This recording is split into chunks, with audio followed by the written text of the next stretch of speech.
ሰላም ጤና ይስጥልን በመላው ዓለም የምትገኙ የተወደዳችሁ የሮሃ ቲቪ ተከታታዮች የታህሳስ 25 2018 ዓ.ም የረፋድ ዜናዎችን ይዘንላችሁ ቀርበናል። በትናንትናው ዕለት በጎጃምና በወሎ ቀጠና የተገኘው የፋኖ ድል ከቅርብ ጊዜ ወዲህ ያልተገኘ ነው ሲል ፋኖ ገልጿል። ዝርዝር ግንባር መረጃዎችን ይዘናል። የብልጽግናው አገዛዝ የግድያ ወንጀሉን ሸፍኖለታል የሚባለው ድምጻዊ አንዱዓለም ጎሳ በቀነኒ ግድያ ዙሪያ ምላሽ ሰጥቷል። ሰሙታላችሁ። የብልጽግና አገልጋይ የሆኑት ጀነራል ሳሞራ በትግራይ ቀጣይ ጦርነት እንዲነሳ ጠይቀዋል አካተነዋል። ሳውዲ አረቢያ የየመን ተፋላሚ ኃይል በሪያድ ለድርድር እንዲቀመጡ ጥሪ አቅርባለች። ውድ አድማጭ ተመልካቾቻችን አብራችሁ ልትቆዩ ከፈቀዳችሁ እነዚህ መረጃዎች በዝርዝር የምናሰማችሁ ይሆናል። የሮሃ ቲቪ ወቅታዊና ሀቀኛ መረጃዎች እንዲደርሷችሁ ቻናሉን ሰብስክራይብ፣ ላይክ እና ሼር በማድረግ አሁኑኑ ቤተሰብ ይሁኑ።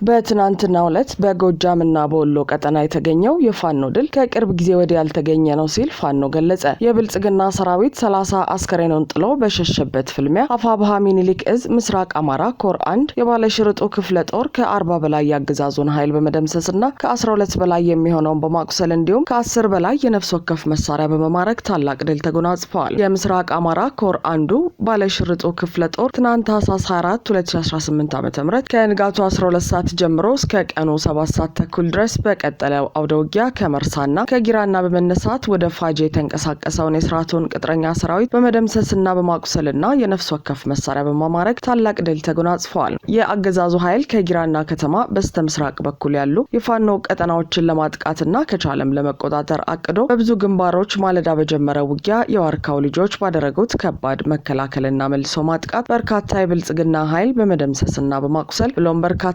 ተኳሽና የነፍስ ወከፍ መሳሪያ በመማረክ ወደ ጊራና ከተማ የሸኙት ሲሆን 30 አስከሬኑንም ሳያነሳ እግሬ አውጪኝ ብሎ ለመሸሽ ተገዷል ሲል ሚኒሊክ እዝ ገልጿል። በተጋድሎ በምርኮ የተገኙ ድሎችም 10 ጥቁር ክላሽ፣ 1500 የክላሽ ተተኳሽ፣ 780 የብሬን ተተኳሽ፣ 25 የድረትና 7 የወገብ፣ 13 F1 ቦምቦች፣ 3200 የድሽቃ ተተኳሽ ተገኝተዋል። በአጠቃላይ ሚኒሊክ እዝ በተጋድሎ በባለሽርጡ ክፍለ ጦር አማካኝነት 10 ጥቁር ክላሽ እንዲሁም ከ5480 በላይ ተኳሽና የእጅ ቦምቦችንና የወገብና የድረት ትጥቆችን ጨምሮ በርካታ ንብረቶችን አግኝተዋል። በተመሳሳይ መነሻውን ከአዲስ ዘመን አድርጎ ወደ ፎገራ ወጠምባ አካባቢ በተንቀሳቀሰው የአገዛዙ ኃይል ላይ በተከፈተ ማጥቃት 13 ወታደሮች ሲገደሉ 7 የሚሆኑት መቁሰላቸው ታውቋል። በአፋብሃ በላይ ዘለቀ እዝ ሜጀር ጀነራል ባንታ ባተ አንደኛ ኮር ነበልባሉ ፎገራ ክፍለ ጦር ስር የሚገኙት የክርስቲያን ታደለ ብርጌድ ፋኖዎች ትናንት ታህሳስ 24 2018 ዓ.ም ከረፋድ ጀምሮ እስከ አመሻሽ ድረስ በወሰዱት እርምጃ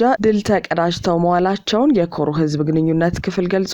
በወጠምብ ሚካኤል የጀመረው ውጊያ ወደ ሙርና፣ አማኑኤል፣ አውስኮድካም፣ ጎጃሞች ሚካኤልና ጎንደር በር አድማሱን አስፍቶ የዋለ ሲሆን በዚህም የውባንታ ባተ ልጆች በብልጽግና ኃይል ላይ ሰብአዊና ቁሳዊ እንዲሁም ሞራላዊ ኪሳራ ያደረሱበትን ተጋድሎ በማድረግ ድል ተጎናጽፈው ውለዋል። በዚህ ውጊያ 13 ያገዛዙ ወታደሮች ሲገደሉ 7 ያህሉ ደግሞ በከባድ ሁኔታ መቁሰላቸውን ነው ኮሩ በህዝብ ግንኙነቱ ክፍል በኩል የገለጸው። ይህ በእንዲህ እንዳለ በጎጃም ቀጠና በትናንትናው ዕለት በማቻከልና በረቡ ገበያ ከባድ ውጊያዎች መካሄዳቸውን አርበኛ አስረስ ማረ ለሮሃ ተናግሯል። አርበኛው ለሮሃ እንደገለጸው የትናንቱ ድል ከቅርብ ጊዜ ወዲህ ከተገኙ ድሎች ከፍተኛው ነው ብሏል።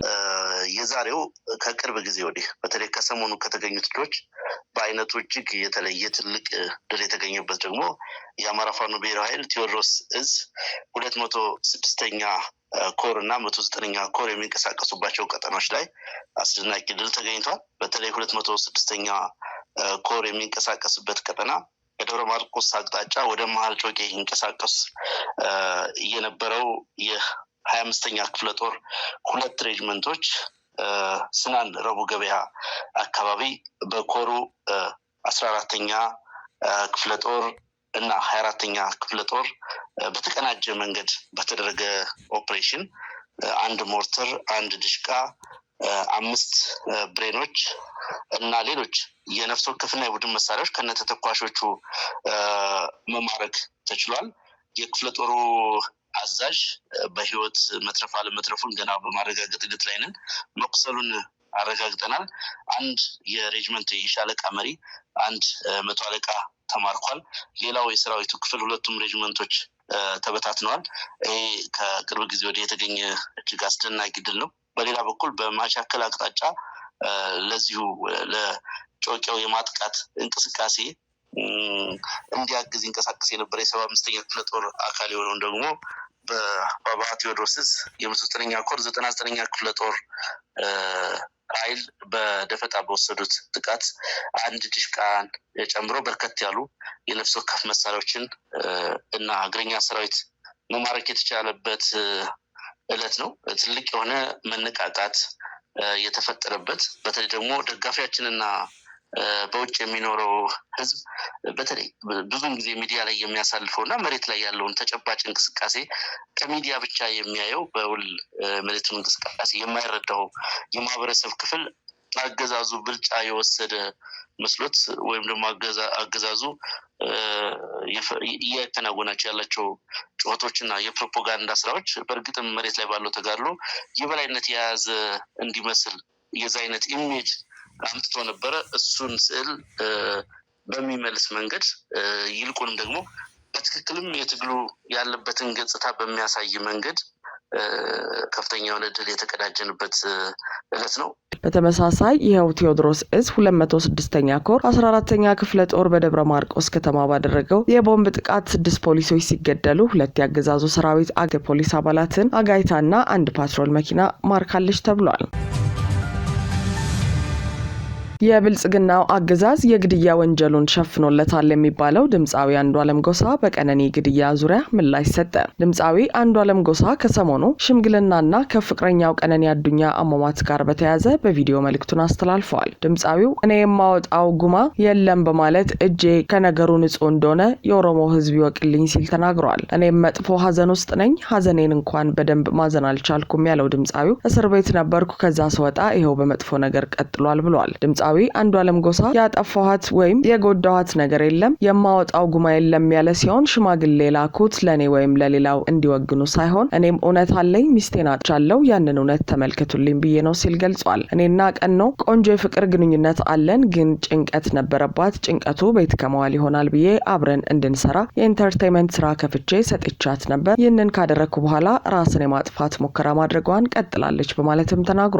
ነገሩ ከአቅሜ በላይ ስለሆነ ለአባቱ አስደውዬ ይህ አጋጥሞኛል፣ ይህ ችግር ደርሶብኛል፣ መኖር አልቻልኩም አለችው። እኔም ተቀብዬ እንድትጨነቁ አይደለም፣ ነገር ግን ከቀን ወደ ቀን እየከሳች ነው፣ መፈታት አለበት ነገሩ ብያለሁ። ለማንም ጠርቼው ይህንን ነገር ፍቱላት ብዬ ተሰብሰቡ ብዬ አውርቼዋለሁ። ሆኖም መልስ የሰጠም ሆነ ተገናኝቶ የመከረበ ጉዳዩ ላይ የለም። ስለሷም የጠየቀኝ የለም። ሆስፒታልም አብረን ሄደናል። የልደቷን ፎቶ የተነሳችበት ቦታ የወሰድኳት እኔ ነኝ። ከዛ ስወጣ ሰዎችን ለማግኘት ሄድኩ። እሷ በጊዜ ልግባ ብላ ነው የተለያየ ነው። ማታ ጥሩ ጊዜ እያሳለፍን ነበር። ለወንድሟም ስትደውል ነበር። ድንገት ስለ ውሎ አስጠይቃት እኔን የማመን ችግር አለብህ በማለት ከምንተኛበት ተነስታ ሄደች። ስትቆይብኝ ተጠራጥሬ ሄድኩ። ሌሎች ክላሶች ውስጥ የለችም። ቼክ ሳደርግ ኪችኑ ዝግ ነው። አበባ ነገር ላይ ቆሜ ሳያት የልብስ ማጠቢያ ማሽኑን ተደግፋ ላርጎ ስትጠጣ ነበር። ምን ነው ቀኖ ብዬ በዛ ዘልዬ ገባው። ከዚህ ቀደም እንዲህ አይነት ነገር አላደርግም ብላ ቤተሰብ ፊት ቃል ገብታልኝ ነበር። ወንድሜም ጓደኛዋም እንዲመክሯት ነግሬያቸው ነበር። በተደጋጋሚ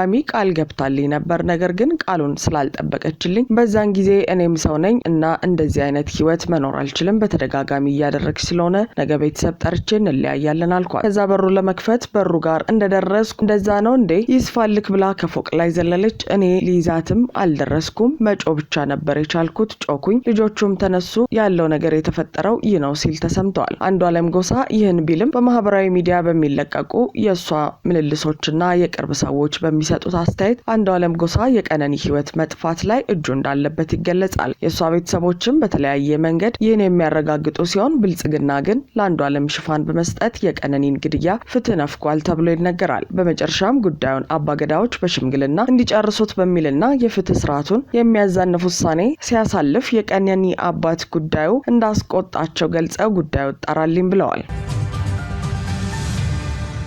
የብልጽግና አገልጋይ የሆኑት ጀነራል ሳሞራ በትግራይ ቀጣይ ጦርነት እንዲነሳ ጠየቁ። ለብልጽግና አድረው የራሳቸው ህዝብ ላይ ጭምር የሚካሄዱ ውጊያዎችን ሲደግፉ የኖሩት ጀነራል ሳሞራ የኑስ አሁንም በራሳቸው ህዝብ ላይ ሌላ ጦርነት ለማዋለድ እየጣሩ ነው። ሰውየው ከሰሞኑ ባደረጉት ቃለ መጠይቅ የትግራይ ህዝብ በመረጠው መንግስት መስተዳደር አለበት፣ ጊዜያዊ አስተዳደር መቀጠል የለበትም ሲሉ ጀነራል ሳሞራ የኑስ ተናግረዋል። የቀድሞው የኢትዮጵያ መከላከያ ሰራዊት ኢታማዦር ሹም ጀነራል ሳሞራ የኑስ ከዋጋህታ የትግርኛ ጋዜጣ ጋር ባደረጉት ባደረጉት ቃለ ምልልስ የትግራይ ህዝብ መሪውን መምረጥ ብቻ ሳይሆን በመረጣው አስተዳደር ስር መኖር ይኖርበታል ያሉ ሲሆን ጊዜያዊ አስተዳደሩ መቀጠል እንደሌለበት ገልጸዋል። ጊዜያዊ አስተዳደሩ እንዳይቀጥል ደግሞ የግዴታ ምርጫ መካሄድና ህዝቡ መሪውን መምረጥ እንደሚገባው አስረድተዋል። ምርጫ የህዝቡ ህገ መንግስታዊ መብት ነው ያሉት ጀነራል ሳሞራ ጨምረውም አንዳንድ ፓርቲዎችና ተወዳዳሪዎች ግን ካልተደረገልኝ በስተቀር ምርጫ አይደረግም ማለታቸውን ህገ መንግስታዊ አይደለም ብለዋል። ሲቀጥሉም የትግራይ ጊዜያዊ አስተዳደር የትግራይ ህዝብ በመረጠው ሰው እንዲተዳደር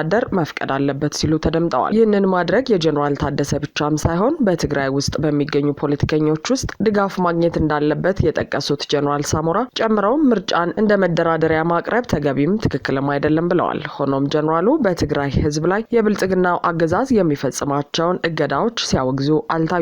በአንጻሩም በትግራይና በኤርትራ ለሚደረገው ጦርነት ከብልጽግና ጋር በትብብር እየሰሩ መሆኑ ይነገራል። ከዛ ባለፈ ደግሞ በትግራይ ምርጫ ካልተካሄደ ጦርነት መጀመር አለበት የሚል ይዘት ያለው ንግግር አስተላልፈዋል። ከሰሞኑ የእርሳቸው አጋር የሆኑት ሌላኛው የብልጽግና አገልጋይ አቶ ጌታቸው ረዳ ባደረጉት ቃለ መጠይቅ አብይ አህመድ በትግራይ ጦርነት እንዲከቱ ስንጠይቅ ትንሽ ቆዩ፣ ተረጋጉ ብለውናል ሲሉ ተደምጠው ነበር። ሳውዲ አረቢያ የየመን ተፋላሚ ኃይል በሪያድ ለድርድር እንዲቀመጡ ጥሪ ያቀረበች። የሳውዲ አረቢያ የውጭ ጉዳይ ሚኒስትር ሳውዲና የተባበሩት አረብ ኤምሬትስን በቀጥታ ያፋጠጠ ሁነት መከሰቱን ተከትለው የደቡባዊ የመን ተፋላሚ ኃይሎች በሪያድ ንግግር ላይ እንዲገኙ ጥሪ አቅርበዋል። ሁለቱ የገልፍ ኃያላን ዓለም አቀፍ እውቅና ባለው የየመን መንግስት ስም በረጅሙ የእርስ በርስ ግጭት እየተሳተፉ ቢሆንም አገራቱ በሚደግፏቸው የተለያዩ ተቀናቃኝ ቡድኖች ምክንያት አጋርነታቸው እየተፈተነ ነው። ከቡድኖቹ መካከል አንዱ የሆነው ደቡባዊ የመንን በመገንጠል ነጻነት ለማወጅ እየተቃረበ ነው። አርብ ዕለት በተባበሩት አረብ ኤምሬትስ የሚደገፉት ኃይሎች ጦርነት መጀመሩን ያሳወቁ ሲሆን የሳውዲ አረቢያ የምድር ጦር በአየር ጥቃቶች ታግዞ ጥቃት እንደፈጸመባቸው ተናግረዋል። በማህበራዊ የትስስር ገጽ ላይ በተለጠፈው የሳውዲ አረቢያ ጥሪ ሁሉም የደቡብ የመን አንጃዎች መፍትሄ ለማበጀት በሪያድ ሁሉን አቀፍ ጉባኤ እንዲሳተፉ አሳስበዋል። ሪያድ ንግግሩን የየመን መንግስት እንዳቀረበው አሳውቃለች። የየመን የእርስ በርስ ጦርነት እንደ አውሮፓውያን አቆጣጠር በ2014 የፈነዳ ሲሆን ጦርነቱ አገሪቱን ደም አፋሳሽ ግጭት ውስጥና የዓለማችን እጅግ አስከፊ ረሃብ ቀውስም ፈጥሯል። ጦርነቱ ሲጀመር በኢራን የሚደገፉት የሁቲ አማጽያን ዋና ከተማዋን ሳናን ጨምሮ አብዛኛውን የሰሜን የመን ክፍል ከመንግስት በመንጠቅ ተቆጣጥረዋል። እንደ አውሮፓውያን አቆጣጠር በ2015 ሳውዲ አረቢያና የተባበሩት አረብ ኤምሬትስን ጨምሮ የአረብ ሀገራት ጥምረት መንግስታዊ አስተዳደርን ለመመለስ ወታደራዊ ዘመቻ መክፈታቸውን ተከትሎ ግጭቱ ተፋፍሞ ቀጥሏል። በቅርብ ዓመታት ከሁቲ ታጣቂዎች ጋር የተደረሰ የተኩስ አቁም ስምምነት የጦርነት ግንባሮችን ያዝ በማድረግ ጦርነቱ እንዲረግብ አድርገዋል። ይሁን እንጂ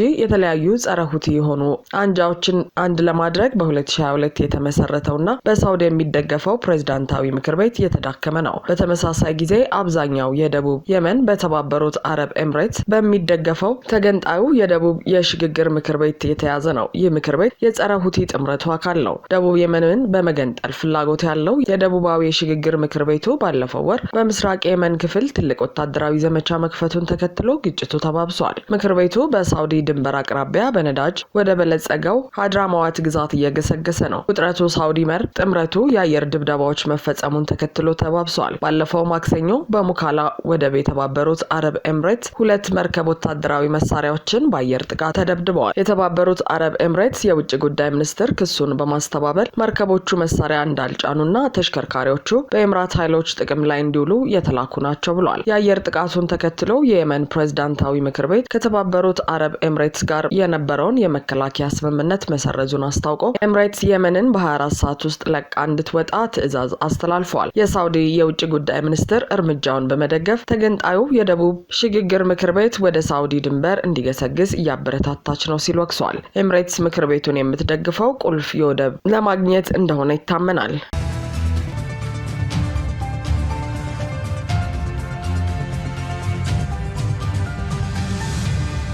አድማጭ ተመልካቾቻችን የሰዓቱ የሮሃ ቲቪ ዜናዎች የተከታተላችኋቸውን ይመስሉ ነበር። አብራችሁን ስለነበራችሁ ከልብ እናመሰግናለን። ሰላም።